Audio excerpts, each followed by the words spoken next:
Bon,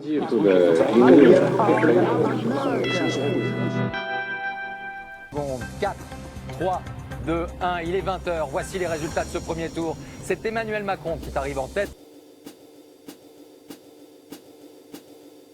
As we predicted, the runoff will now be against the Liberal candidate, independent Emmanuel Macron, as well as far-right Marine Le Pen. We predicted that race, although there was a lot of speculation that it was a wide-open race. You know, all four candidates, Mélenchon, as well as Fillon, being very competitive in the run-up to the vote yesterday. I think from our view, we always expected Le Pen to get into the runoff. There's been a number of structural factors supporting the popularity of her and her party under the Hollande administration. So from our perspective, there was no way she wasn't going to get into the runoff. I think we've been proven right by virtue of the fact she will feature, and indeed it will be against Macron. Now everybody, I think, is becoming a little complacent about the outcome of this race. Everybody looks at Macron, they look at Le Pen, and they think Macron will take this easily, and of course you see that reflected in the markets today with the euro rallying, with French assets rallying. I think we're a little more concerned, we're a little more skeptical. We think Macron will win, but we think the race will be more competitive than people think. Why? Well, Marine Le Pen will turn this into a referendum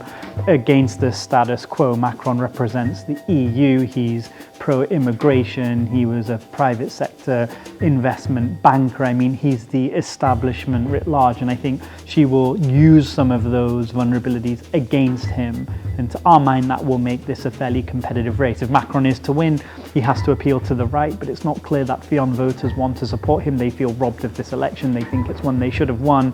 And it's also unclear whether far left voters, the Mélenchon constituency, will also vote him, and that's close to 19% of the vote, there or thereabouts. So I think he has to prove himself over the next 2 weeks. It's going to be a nasty campaign, it's going to be a challenging campaign.